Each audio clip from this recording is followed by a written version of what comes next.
Hello, everybody, and welcome into Commodity Culture, where we break down commodities markets, sound money principles, and geopolitics, all with the goal of making you a better investor in the commodities sector. Today is March 30th, 2026, and I'm thrilled to welcome Bob Moriarty to the program, the founder of 321gold.com and a former Marine fighter pilot who holds 14 international aviation records. We're going to be drawing on Bob's military experience in Vietnam to break down the ongoing and rapidly escalating war in Iran. Bob believes this conflict could result in civilizational collapse, and the possibility of nuclear weapons being deployed is higher than it's ever been.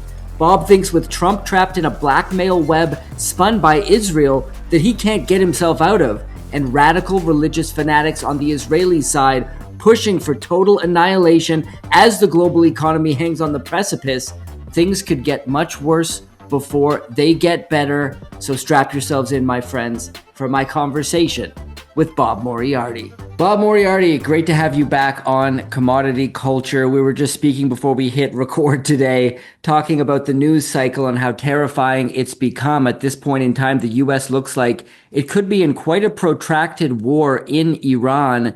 Why do you think the U.S., together with Israel, launched this attack on Iran? Because we've heard so many things out there in the media from, of course, they were about to develop nuclear weapons, something Netanyahu's been saying for decades, to, well, they're just terrorists, they terrorize the world, to everything in between coming from the administration. Now, we know the real story is often very different from the narrative we're being fed. So why do you think this attack was launched, and how do you see the war playing out from here?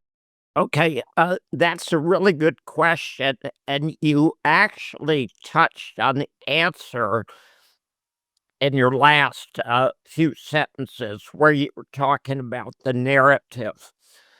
Have you ever gone to see a magician's act? Yes. While he's doing this, Yeah. should you be paying attention to? Well, it depends if you want to sit back and enjoy the show or if you want to figure out what's going on for real. I think Well, most citizens want you to. gotta figure out what's going on. I mean, he's not really gonna saw that woman in half. Exactly. Yes. But if you go to a magician show and he's doing everything with his right hand, what you want to do is you want to pay attention to the left hand because that's actually where the action is. And here I'm gonna say something that's so insane, none of your listeners will want to believe it until they think about it. The Iran war has nothing to do with the Iran. It has everything to do with Bibi Netanyahu.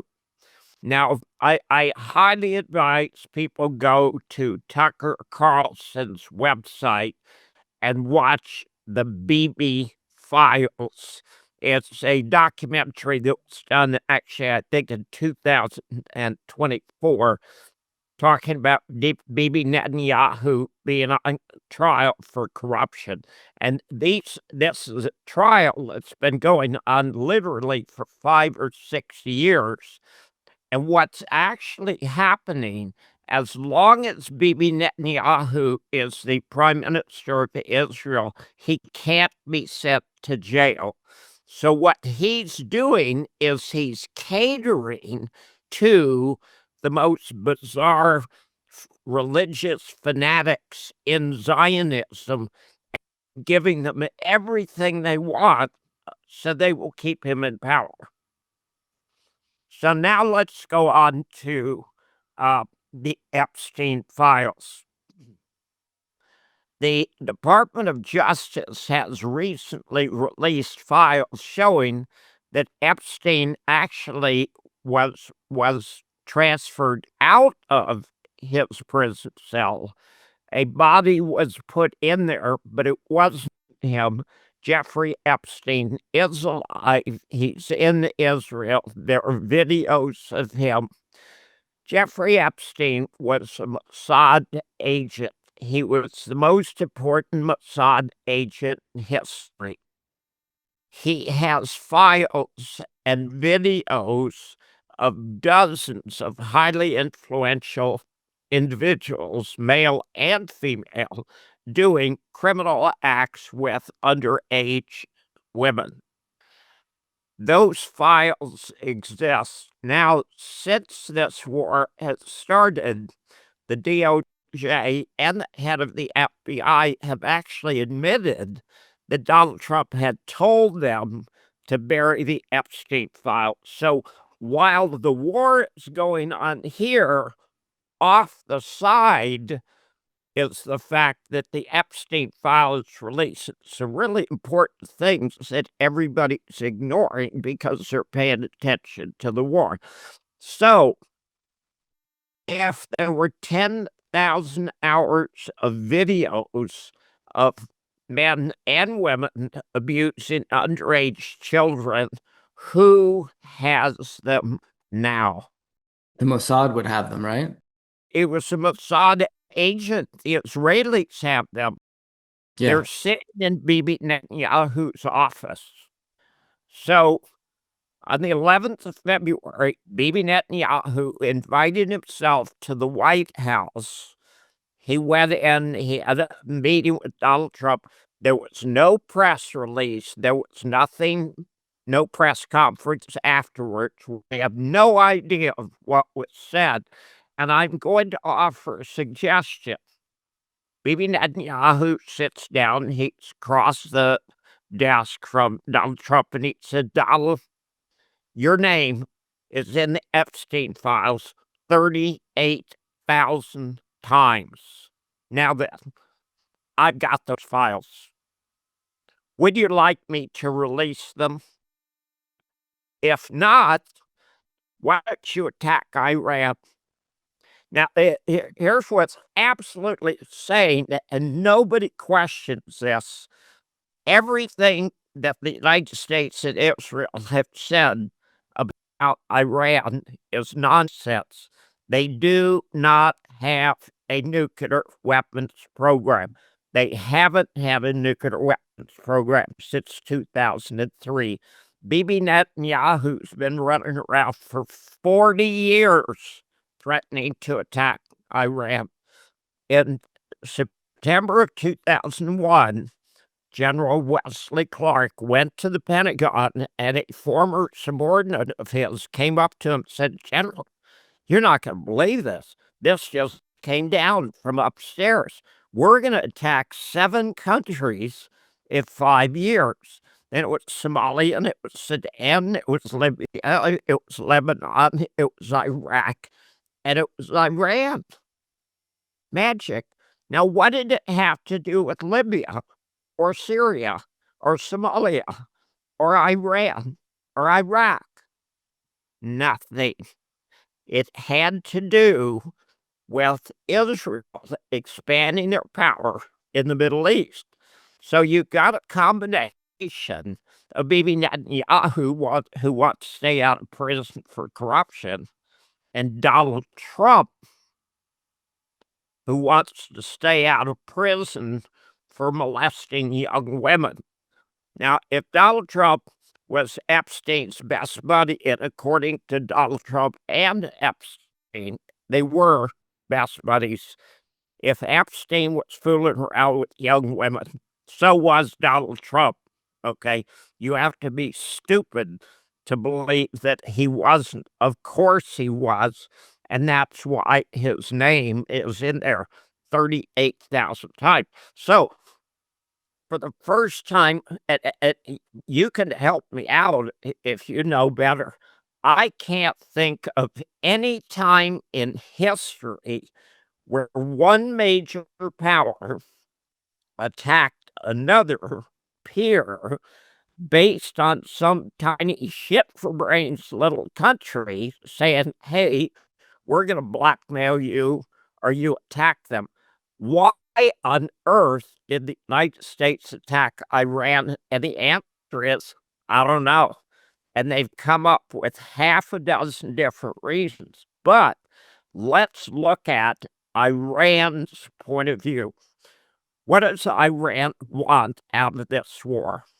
One word: The sponsor of today's episode is ARC Silver Gold Osmium. Owner Ian Everard is praised even by his competitors as one of the most honest and level-headed bullion dealers in the United States. They have some great prices. You can see some of them displayed right now on screen. Take advantage of these specials today by reaching out to Ian at 307-264-9441 or by email at ian@arcsgo.com.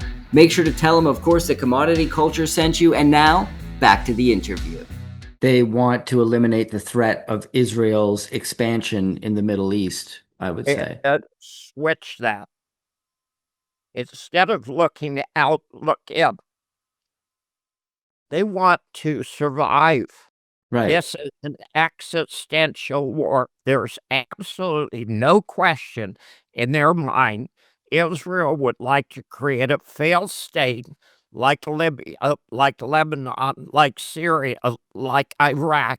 But the problem with it is you got 9 million people in Israel and you got 92 million very intelligent, very hardworking people in Iran. And they've had 40 years to prepare this. So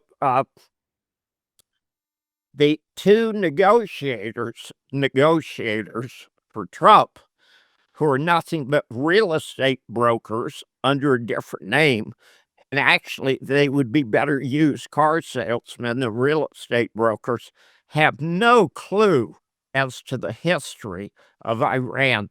Iran has never been conquered in 3,000 years, and they're not about to be conquered now. So we're deep in this war. I believe, and we're only going to find this out afterwards, I believe that Bibi Netanyahu blackmailed Donald Trump into the war with threats of exposing the Epstein files. And I will tell you absolutely, based on what the head of the FBI and head of the DOJ said, if the full Epstein files were released, Donald Trump would be on trial tomorrow. He would be thrown out of office so fast. So the war in Iran was not started to attack Iran. It was started to hide the Epstein files. But those idiots who were negotiators for Trump have started something that they can't get out of. Now, when you were young, did you ever play with a toy called the monkey trap? No, but perhaps that was before my time. I don't know. Well, strange enough, it could have been because we had a lot of weird toys when I was a kid. They got really cool toys now. There's a wrapped bamboo thing, okay, and you put your fingers into it, and as long as you put your fingers into it, you're okay, but you can't pull your fingers out. And a monkey trap is you take a gourd, you put a treat inside, you put it near the monkey reaches in and grabs the treat, and he won't let go, okay? So you have captured the monkey in the monkey trap because of his stupidity, and this is exactly what has happened to Donald Trump. Now, Donald Trump has made his way, his fortune, okay, through 79 years in bullshitting people. According to him, he was a self-made billionaire. According to the records, Daddy gave him $9 million in real estate. No, he gave him $1 million in real estate by the time he was 9 years old. So Donald Trump is anything but a self-made man. And he's a serial cheat, and he's a serial bankrupt, and he is not success after success after success. He's failure after failure after failure after failure. Now, since I was in a war, I know something that very few people outside the military know. It's really easy to get into a war, and it's really hard to get out. Now, what we did in Vietnam under Nixon is we finally decided by 1969, 1970, we'll just declare a victory and go home. But since Iran is literally fighting for their survival, they have to overcome Israel, who intends to destroy them. Here's where it gets dangerous. Iran has the ability to take out 80% of Israel's fresh water. They've got the ability to take out between 50 and 80% of the 6 GCC countries. They've got the ability to take out all of the oil fields in Saudi Arabia, Kuwait, Qatar, Oman. Israel keeps forcing the issue and keeps attacking Iran. And Iran says, okay, if you hit our power plants, we're going to hit your power plants. In no situation is Iran being the aggressor, but in every situation, they are responding. So Israel has now attacked Iran's power plants. They've now attacked part of their water distillation.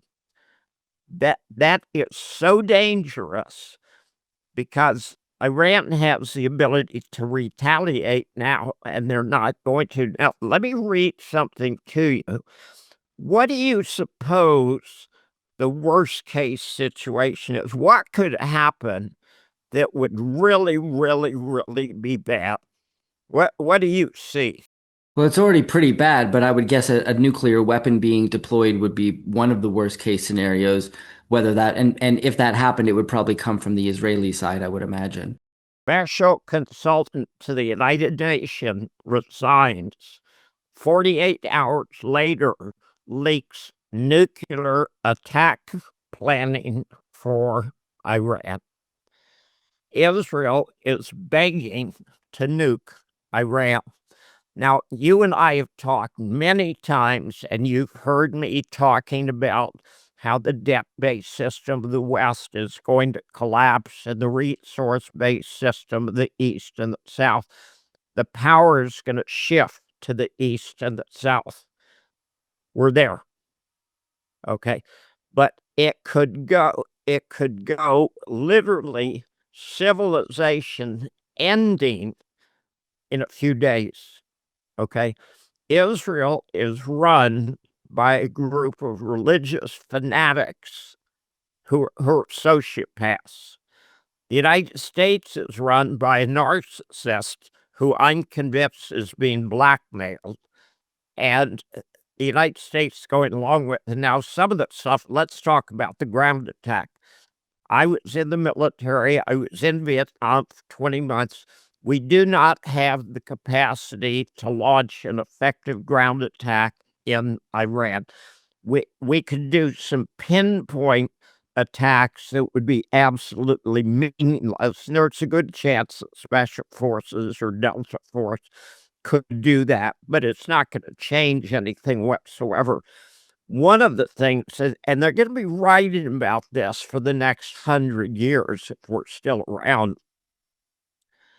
One of the generals in Iran said, look, we cannot have this centralized decision-making process. We have to break it up into pieces, and each piece has to be independent. So they broke Iran into 31 different districts, and each district has weapons, has arms, has objectives, has targets, and you could not possibly negotiate any kind of an agreement with them because you could never get 31 people to agree on toppings for a pizza. So the United States has fallen into this trap that Iran set for them, and it has catastrophic potential. You're seeing it in Japan now. You're seeing it in the UK. You're seeing it in Australia. You're seeing it in the Philippines. You're seeing it in Thailand. Hey, guys, the war is only a month old. What's going to be like 6 months from now or a year from now? What's going to be the effect of Qatar taking 3 to 5 years If everything stopped tomorrow, it would take 3 to 5 years and billions of dollars to restore their gas processing capability. So we are in the most important turning point in 500 years, and people still don't realize what's going on. So, next question. That was the good news. That does beg the question of how this is all going to end, because if we do see, as you mentioned, we've already seen side effects of this war in terms of the essential closure of the Strait of Hormuz and the destruction of so much energy infrastructure, leading to fuel shortages in those countries you mentioned. Now, this could also spread much more globally. I think in some places people haven't really felt the pain yet. How bad do you think it could get? And do you think that could ultimately force Trump's hand in terms of a withdrawal? And yeah, this is kind of a multi-part question, but even if the US tomorrow was to say, we're withdrawing all our troops, we're out of here, I don't think Iran would say, all right, guys, that good one, see you later. I think they want to make sure, as you mentioned, their survival is ensured for the long run, meaning they would probably continue launching attacks against GCC countries, continue to attack American bases, and continue to attack Israel, even if the U.S. withdrew its forces entirely. So what are your thoughts on how this all wraps up and what Iran would do in that scenario? Now, I just counted that up as you're asking, and I came up with 16 different questions. Yeah, I tend to do that. Sorry. That's okay. I'll do my best. Okay, how does it end? And actually, I can tell you one of two things is going to happen. Now, one of the objectives, and I'm really proud of the Iranians for saying this is our objective, they want the U.S. out of the Middle East. Donald Trump asked for unconditional surrender. And as far as I'm concerned, that's exactly what he deserves, is unconditional surrender. Now, unfortunately, what he didn't realize was that it was him that was going to have to do this. But let's go back to the magician. The United States didn't start this war. Israel started this war. If the United States withdrew totally from the Middle East, and that would be the very best thing that could possibly happen, why would Iran attack the GCC? They don't give a shit about the GCC. Their objective with the GCC was punishing the people supporting the war against them.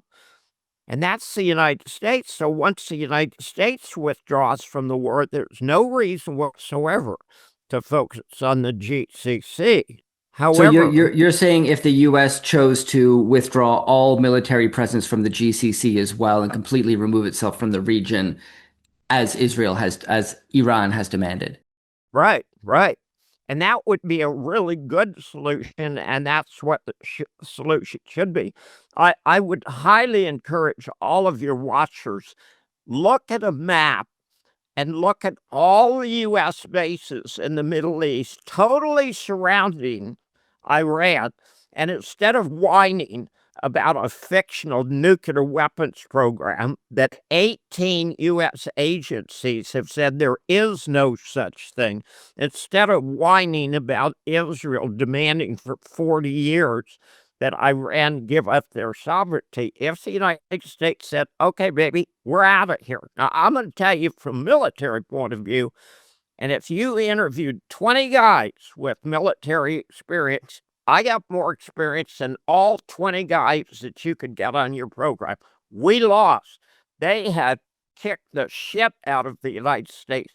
They have destroyed trillions of dollars of U.S. infrastructure. They have drained the United States of Tomahawks. They've drained the United States of Patriot missiles. They've drained the United States of THAAD missiles, all of which we were buying to entrap Iran on behalf of Israel. So if the United States withdrew, there's no reason for them to attack the GCC. They would get along fine with the GCC. If in 1953, the United States had made the decision to look at Iran and say, you know, these are intelligent people, they're hardworking people, we like these people. Why don't we get in bed with them instead of Israel? We would have had 80 years of peace instead of 80 years of constant war. So the United States is out. The GCC countries are getting along fine with Iran because they understand who the power is in the neighborhood, and that leaves one country. And strange enough, Russia, China, India, Iran need to get together and say, okay, Israel, here's the deal.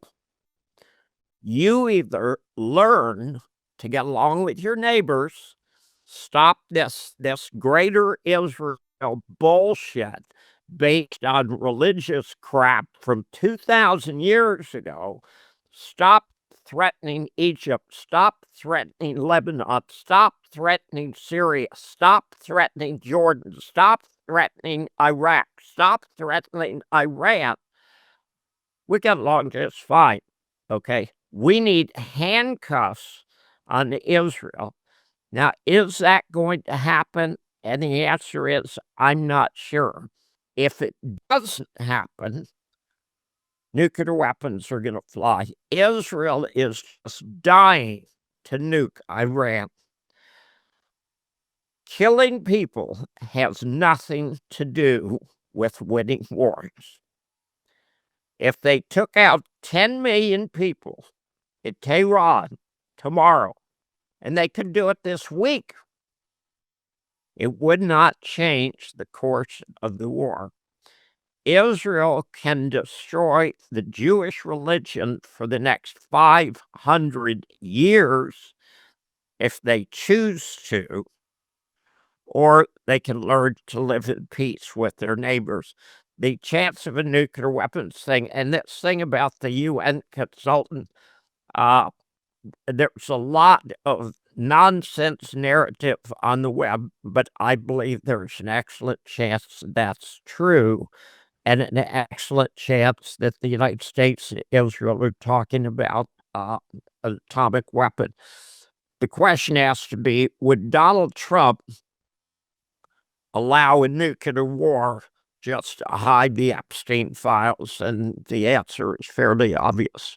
I think if it was to go about doing that, he would tell Israel to do it and then claim that he didn't know that they were dropping the bomb, the same way he did with the Qatar gas fields when they were attacked by Israel. He turned around and said, "Oh, that made me angry."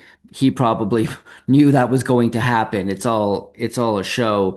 So let's hope it doesn't come to that. I want to switch to precious metals markets for a moment, and perhaps we can discuss energy a little bit too. Why have gold and silver fallen so dramatically since the war began? People always tend to associate precious metals with safe haven stability in unstable geopolitical times. Why have the precious metals been falling, and how do you expect them to react should this war drag on for longer than most expect? Strange enough, I have believed there was going to be a correction in gold and silver stocks, and I was saying that back in January. We've had a correction. We're in the correction. Whether it's over or not, it's question. So I sold off a lot of stocks that I don't particularly care for, and I raised a lot of cash, but I wanted to put it into something liquid. So I chose the Brent oil ETF and the PSLV. So I go in there with a fair size chunk. Okay. How long did it take an execution in either one of them? How long did what, sorry? It take to get an execution. I went in, called my broker, and I buy me some PSLV. Yeah, that's pretty much instantaneous, right? Thank you. Okay. How long would it take to sell that? It's instantaneous. Okay. How long would it take to sell your house? It would take a very long time and negotiations and yeah, and so precious metals as well. You're also negotiating with a dealer. It's not super easy. It has Yeah. nothing to do with the value of the investment to you. Right. It has to do with the liquidity. And gold and silver and PSLV and the Brent oil ETFs are about as liquid as you're ever going to get. So if there's a crash, and I think there's a real good chance, okay, this private credit thing, this is really bad news, okay? This is what starts major crashes. I am sitting on two assets that if we don't have a crash, I think I've got a chance of making some money. And if we do have a crash, I know I can liquidate them immediately and put them into other things, which is exactly what I would do. So that's current, but your question, part 14 of your question, Yeah. was what's the future bring? Yeah, exactly. Let me tell you something. Trump is trapped. Israel is trapped. The GCC are trapped until they boot the United States out. And only bad things can happen.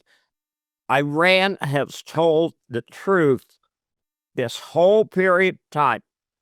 Don't fuck with us, because if you fuck with us, we've got a boatload of missiles, and we're going to use them, but we're going to use the old cheap crap first, and we're going to save the really nice stuff for a surprise.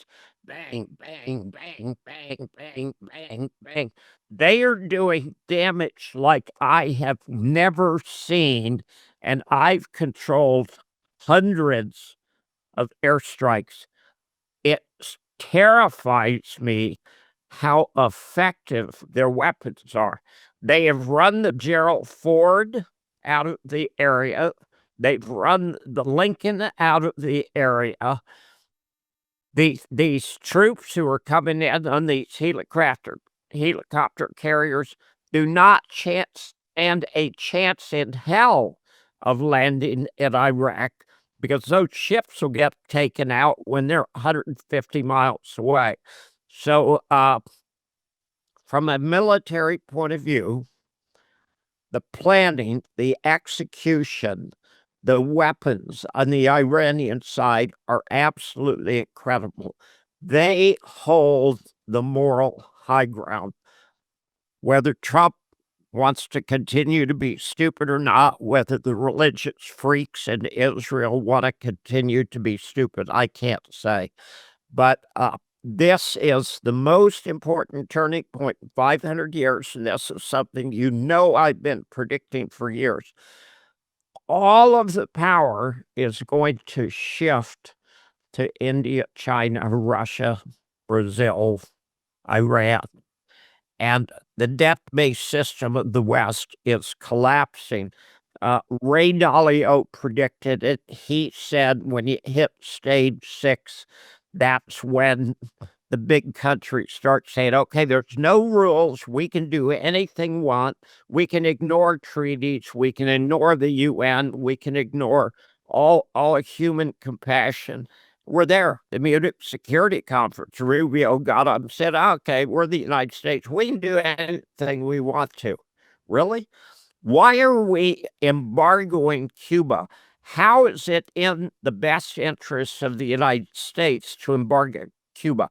What exactly did Cuba do that we're going to starve people and freeze people and close hospitals there? What?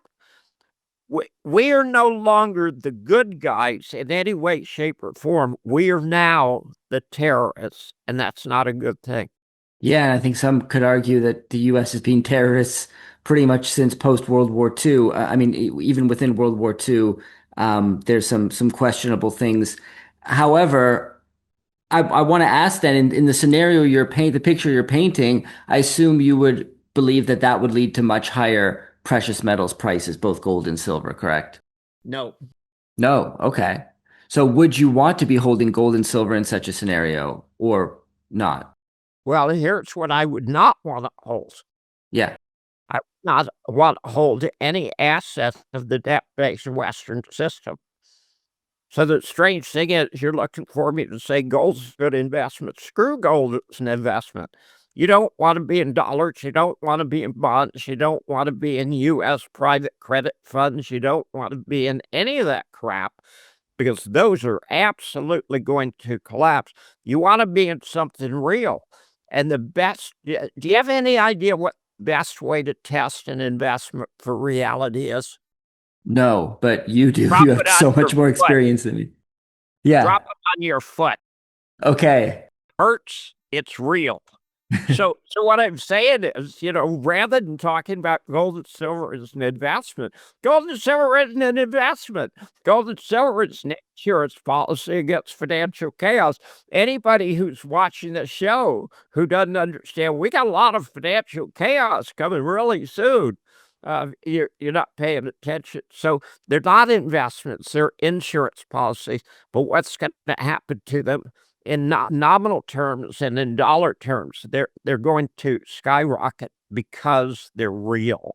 Yes, completely agree with you there. Quick question on energy markets at this point. Would you be, you mentioned buying some Brent futures contracts, I believe. Is this an area of the market you'd be speculating in right now? Or do you think it's just far too volatile given how a single tweet from the president can send markets moving one way or the other? How do you feel about energy markets at present? Okay, I went through 1973. After the Arab-Israeli war, the Arabs got together and they shut off the flow of, I think, 3.5 million barrels of oil a day. That quadrupled the price of oil. This is 10 to 20 times higher. I'm going to say something, and I'm going to hold you to this. I hope your memory's good. There is a possibility that we could see prices that are so insane you would never believe them, like 200, 400, 600, 800, $1,000 a barrel. Iran has their finger on the trigger, and they can shut the 6.5 million barrels that Saudi Arabia is shipping through the pipeline right now. They can shut down Qatar permanently. They've attacked a Kuwait oil field. Those are all tiny little ship for brains countries. They're run by nothing. Okay. Dubai, 15% of the people who live in Dubai are actually occupants of Dubai. Okay. They can totally change the energy picture. People are going to starve. People are going to freeze. People are going to absolutely not be able to afford energy. You're seeing the shortages now. We're a month into the war. What's it going to be like 6 months from now? The answer is it's going to be considerably different. Donald Trump wants out. There is an exit. Donald, all you got to do, sign that piece of paper that says unconditional surrender. I, as president of the United States, send out a tweet. Everybody will be happy, and the oil will be back to $75 a barrel. Yeah, I think Trump would rather literally die or cause many, many other people to die than to sign such a document. Unfortunately, that's where we're at right now. Well, Bob, this has been a fantastic conversation. Tell us about 321gold.com. Well, 321gold.com is a resource concentrated website. We're kind of a Wall Street Journal for resource stocks. I am a writer. I published about 10 books. 3 of them became Wall Street Journal bestsellers. I've written financial books. I've written biographies. I've written short fiction.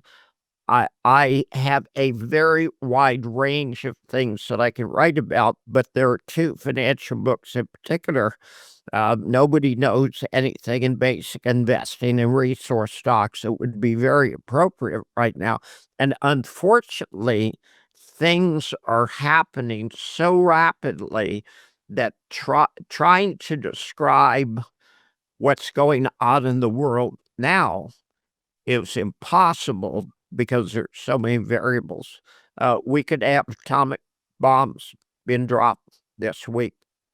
I hope Russia and China sit down with Israel, and I hope they have a man-to-man discussion. Say, don't even think it. Yeah, I hope so too, for all of our sakes. I'm going to put a link in the description below to 321gold.com, as well as both those books you mentioned, so people can check those out as well. As always, Bob, love having you on the show. Thank you so much. You need to call me up when we've got something important to talk about, like the basketball games. Thank you for joining us today. Our sponsor, Arc Silver Gold Osmium, has some great prices on precious metals, bullion products. They are on your screen right now. These are well supplies last and subject to change. So reach out to owner Ian Everard today at 307-264-9441 or by email at ian@arcsgo.com, and make sure to tell him that Commodity Culture sent you. And of course, represent sound money in style with the official Stack Silver, not Fiat t-shirt, available in the Commodity Culture shop using the link in the description below, and I'll see you guys in the next episode. Commodity Culture is a series on commodities and natural resources. If you would like to see more, be sure to subscribe and hit the bell notification so you're always up to date with the latest episodes.